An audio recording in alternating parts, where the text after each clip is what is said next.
ایک اہم محاذ یہ بھی ہے کہ ان لوگوں کی طرف سے جو شکوک و شبہات، جو اعتراضات پیش کیے جاتے ہیں، یا بسا اوقات اسلامی تعلیمات پر جب حملہ ہوتا ہے تو اس کا رد عمل جذباتی نہیں ہونا چاہیے، بلکہ اس کا رد علمی انداز میں اور برداشت کر کے اور تحمل کے ساتھ میں اس کا جواب دیا جانا چاہیے۔ مثال کے طور پر جہاد کی آیتیں پیش کر کے اس قدر لوگوں کے ذہنوں کو پراگندہ کر دیا گیا ہے کہ جہاد کا مطلب یہ ہو گیا کہ بس بالکل سامنے والے کو نہیں برداشت کرنا، اس انداز میں جہاد کو پیش کیا گیا، جبکہ جہاد ایک مقدس عمل۔ سب سے پہلے تو اپنے آپ سے جہاد، کہ آپ اپنے آپ کو سنواریے، یہی سب سے بڑا جہاد ہے، سب سے پہلے جہاد بالنفس۔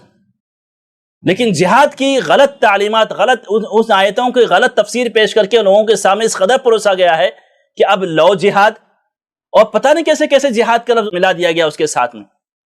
تو یہ جو آیتیں ہیں جس کی غلط تفسیر کر کے لوگوں کے سامنے پیش کیا گیا ہے، یہ بھی ایک محاذ ہے کام کرنے کا کہ ان آیتوں کا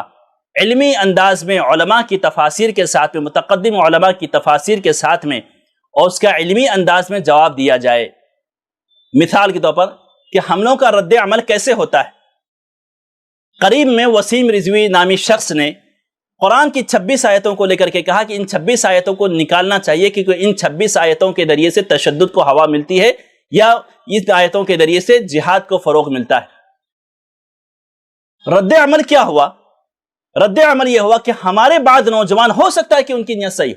لیکن بعض نوجوانوں کا رد عمل اس قدر تھا، اس قدر سخت تھا، جذباتی تھا، کہ اس نے یہ کہا اس کو قتل کر دیا جانا چاہیے، اس کو مار دیا جانا چاہیے، اس کو ایسا کر دینا چاہیے، اس کو ویسا کر دینا چاہیے۔ کسی نے کہا کوئی اس کا سر لے آئے گا تو ہم یہ کر دیں گے، ہم یہ انعام دے دیں گے۔ یہ تو وہی تھا جو وہ چاہتے تھے کہ جذبات میں ان کو لایا جائے، جذباتی انداز میں یہ غلط جملے نکالیں، قتل و غارت گری کی بات کریں، پھر اسی کو لے کر کے لوگوں کے سامنے پیش کر دیا جائے کہ دیکھو یہ مذہب کس قدر اپنے اندر آدمی میں تحمل رکھتا ہے کہ یہ کسی بھی مخالف کو برداشت نہیں کر سکتا۔